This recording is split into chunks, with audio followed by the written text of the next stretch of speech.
Initiating moisture.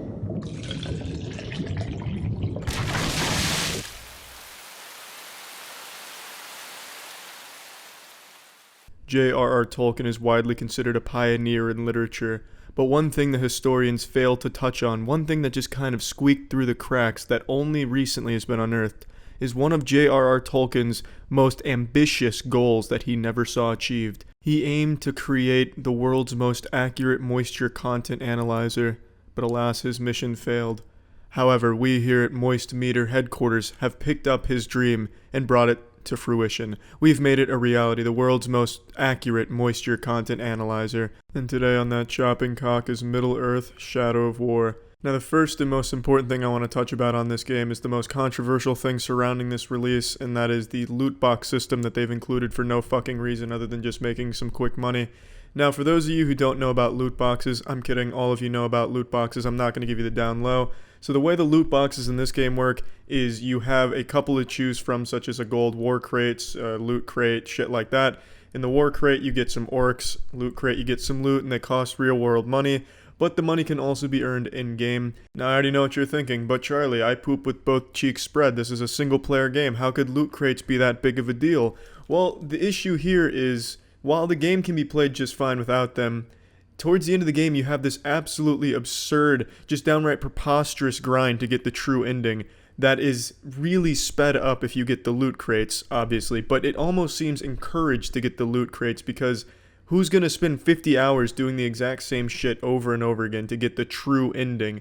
And 40 to 50 hours is what most outlets are reporting on. I didn't get the true ending myself because I don't want to support that kind of business model where it seems like a loot crate is the only viable option other than just sitting down and treating this like a 9-to-5 job and playing it every fucking day.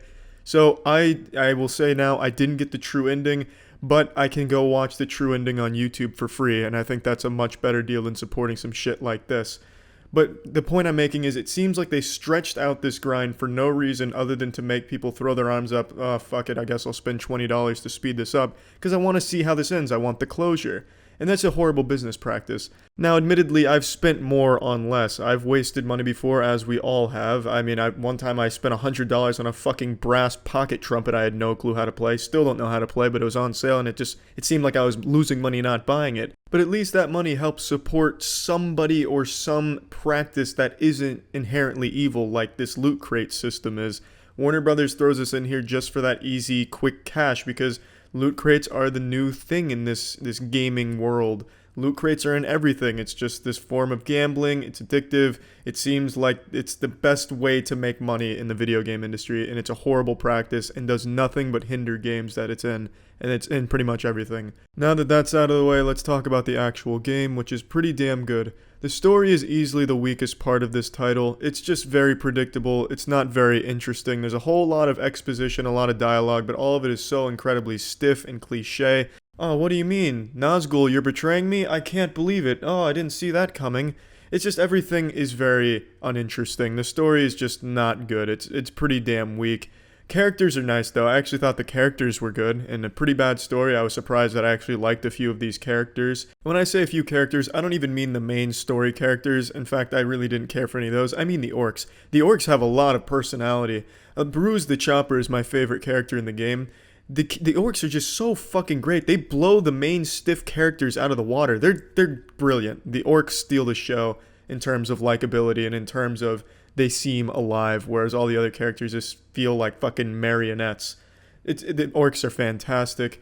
The game doesn't look very good though. The game looks like an Xbox 360 launch title. Everything's just kind of ugly. There's this weird filter on it that just makes it seem like there's this very thin film of ass crust over the game. I played this on Ultra and it still just didn't look good. The animations are clunky as well.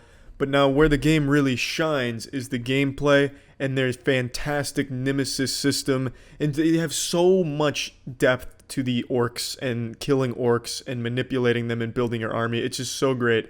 So let's go ahead and start talking about that. The gameplay is just like the Arkham series. It's not quite as good, but it's still very well put together and it's very fun to play. Killing orcs doesn't really get old until you get towards the end where you've done the same thing a million times and it does start to overstay its welcome because they put in that fucking ridiculous grind. But up until that point, there's just no getting burnt out on it because it's always a very interesting fight. always a lot going on. You'll get swarmed by all these orcs. You have to start jerking them off in all directions. Then you get your little captain out there. You break his spirit. If you look at his deepest, darkest fears, if you gather intel from the worms that kind of, spill the beans, let the cat out of the bag. So that way they tell you the weakness, and you can start to scare them with spiders, or if they're afraid of fire, you can light them on fire. It's just so fucking great. There's so much depth. There's so much to learn about the combat, and I loved everything about the combat. The orc system here, I don't even know what to really call it, the nemesis system. It goes a little beyond nemesis, though. You can have, them send death threats to some leaders, then the leaders will start to hunker down and be stronger, and the loot increases. There's so much to talk about with gameplay, and I really can't talk about all of it, and I can't gush enough about it. Gameplay here was fucking amazing and really, really fun and new. And definitely my favorite part with the gameplay is when you do finally build up enough of your orc army so you can storm the fortress and challenge the overlord with all of his war chiefs. It's chaos, pure pandemonium, and it's fucking great. And the music really complemented the fights to make them seem really climactic and great. Another thing that was good was the settings. There was a lot of changing settings. Each region was vastly different from the previous one, which was nice. They may not have looked visually all that great, but I do appreciate the settings not just being cookie cutter. Although they all kind of function the same, they didn't look the same and they weren't laid out the same. Another really good thing that I liked is traversing the map was very easy because you could just sprint around and climb anything. You could go one side of the map to the other in 2 minutes of just straight running and climbing. There was nothing you couldn't climb in this game. It was like the Skyrim horses, but on purpose. You could climb a 90-degree flat surface just covered in butter and baby oil, and it was no problem for Talion. He would just immediately climb that shit up. So you never had to worry about trying to get around something or trying to find like some kind of secret entrance through it. You could always just climb over it and go from there, which was nice. And there was nothing really tedious about the travel. Now let's go ahead and pop this shit into the moist meter here. This is a 70%. The game is really good. The gameplay is great. Putting everything aside from the loot crate system, everything left is fun. Story's weak. The multiplayer I didn't really touch on because it's kind of just bare bones, but it's not bad. It's fun. You can, make your own fortress. People online can storm that fortress, and you can storm fortresses, shit like that. It's fun. It's not a huge part of the game, but it is enjoyable. Definitely something worth getting if you're a fan of the free flow style combat that Arkham series has kind of made popular. And if you're just a fan of hack and slash games in general, there's a lot of depth to this one, a lot of different ways to approach fights, and there's a lot of fights. So yeah, that's it. See ya.